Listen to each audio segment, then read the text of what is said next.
Okay, so in class, we have been discussing George Washington's presidency, and the situation is such that he is our first president. He is trying to keep the democracy machine going. It's a new invention, a new plan for government, and there's lots of doubts about his ability to do this successfully.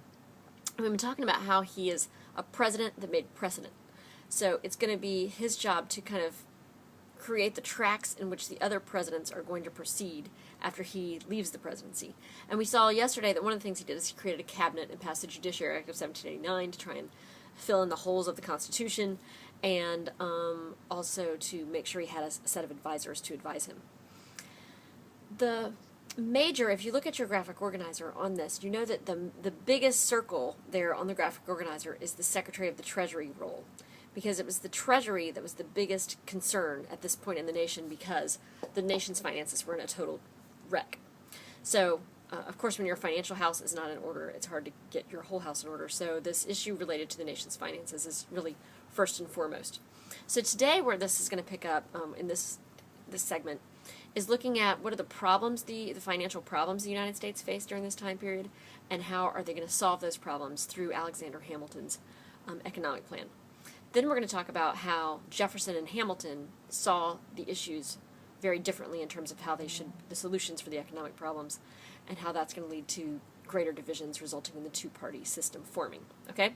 So now I'm going to zoom in real close here to my PowerPoint so you can see what it is that you need to know. Let me make some adjustments here to make sure you can see. Need to cut out that glare, that's for sure. Alright, so what you see here is that the Department of the Treasury was led by Alexander Hamilton. Oh wait, I need to get my remote. Sorry. Okay, was led by Alexander Hamilton, and it's his job to handle the nation's finances. Okay. Let's talk about what the problems are related to the nation's finances. Okay. The first problem is that during the American Revolution, we didn't have any money, and we didn't have a real government either. We had the Second Continental Congress. And the Second Continental Congress did not really have the power to tax or raise money in any substantial way, so they borrowed a lot of money. So now that we're a nation with a functioning government, we've gotten through the Articles of Confederation period, those debts are still out there. And so the question is, are we going to be a nation that pays its debts? And so these debts we have to foreign countries. So you can see it says the U.S. government is in debt to foreign nations and people who bought U.S. bonds. So the first part of that is, are we going to pay back the debts we owe to foreign nations? Okay. The second problem is related to bonds. Okay.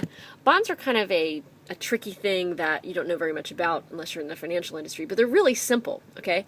A bond is an IOU. So I'm going to move away from the PowerPoint for just a second and talk to you about bonds. Okay, so bonds are just like an IOU. They, when you need to raise money for a cause or for an event or something, let's say I want to go on spring break. Okay, I want to go on spring break, but I don't have the money to go to Mexico.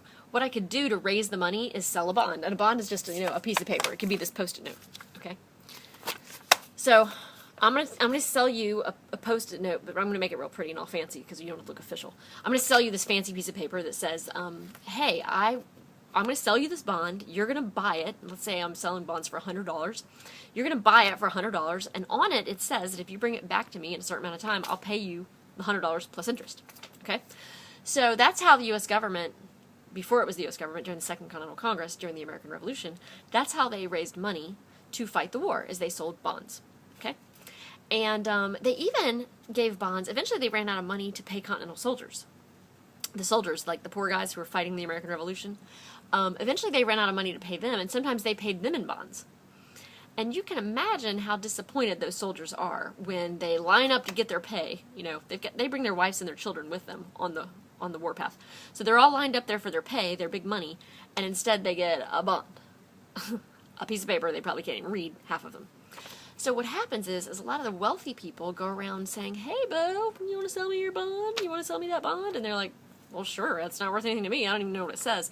And they give it to them for like 5 cents on the dollar. And now all these wealthy people have all these bonds that they have swindled. Well, swindle's kind of harsh word, I guess. That they have bought off of less intelligent and poorer people who were provided them during the Continental Congress, the American Revolution. So now it's up to Alexander Hamilton to figure out, crap, am I going to honor all these bonds and pay all these people back? The bonds are all written on like different kinds of paper and different handwriting, and so he's got to figure out, am I going to reissue these bonds, make them all standardized and official looking, and then am I going to actually pay the wealthy people, or whoever holds the bond, am I going to pay them back that amount of money like they were promised during the American Revolution? So this first question Alexander Hamilton has to basically answer is the U.S. government going to pay its debts? It's borrowed all this money over all these long years, and is it going to pay the money back or not? The people who loan the money want the money back, and it would be very convenient not to pay them back, but what would happen if we didn't pay them back? What if the United States became a nation known for not paying back its debt? What would that mean for the country and its development over time? Okay, so that's the first question, going back to the PowerPoint. That's the first question that Alexander Hamilton has to answer is, are we going to pay back the foreign nations we borrowed money from, and are we going to pay back the bondholders who hold the bonds? Okay? The next problem that we have going on in the American economy is that some states are in debt to foreign nations. Okay? So this is a case where Georgia might have borrowed money from France. And the question is, are we going to let states hold debt? You can imagine what the controversy is with this. If Georgia owes France money and they don't pay France back, then France could attack Georgia, declare war on Georgia. And we see ourselves as a union, not just separate states. So we can't really see how that we could let that continue to let states be in debt to nations. Okay? The next problem that we're facing is we've got to figure out if we're going to tax the people and raise the money to pay these debts, where are we going to keep the money, and where are we going to print money? It's really tricky who's going to print the money, okay? So let's talk about that issue too, and then once it's printed, you've got to obviously store it in a safe place, but let's talk about printing the money. Okay, this printing the money issue is really quite important because this is a problem that's going to plague the United States until the founding of the Federal Reserve in the 1914, I think it was, time period. Okay, so money needs to be printed. Rich people don't want to print much money because they already have money. So if there's not much of something, it's worth more. So the rich people don't want to print much money. The poor people, they want more money printed, so there's more of it circulating, and it's easier for them to get some and pay their debts.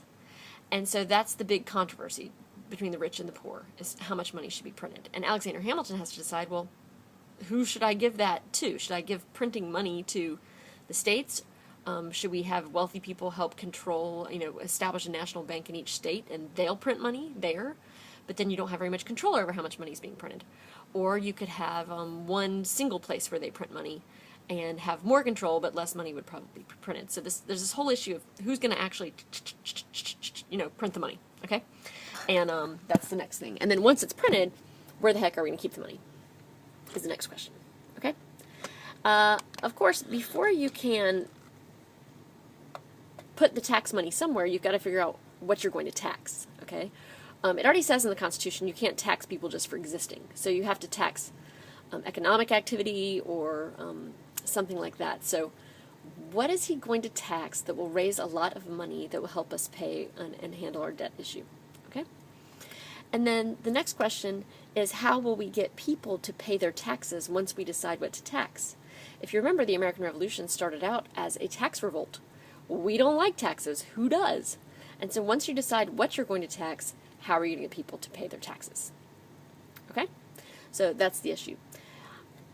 You are going to receive a chart which says Hamilton's economic plan, and at the top of it it's going to have pros and cons. And what it's going to lay out is on the left side, it's going to tell you the decisions Alexander Hamilton made about this. And his economic plan, or his solution for all these problems, are not going to be uncontroversial. Okay? So I'm going to pause for just a second. I just found out my phone is about to die, so that's not good. I'm going to pause for just a second and plug in my phone, and then we're going to start going over how Alexander Hamilton solves these problems. Okay, what is he going to say to solve each of these issues? Are we going to pay our debts? Who's going to control the printing of the money? How's the money going to be stored? And what are we going to tax, and how are we going to make people pay their taxes? Okay, so be back in just a second with the rest of the story.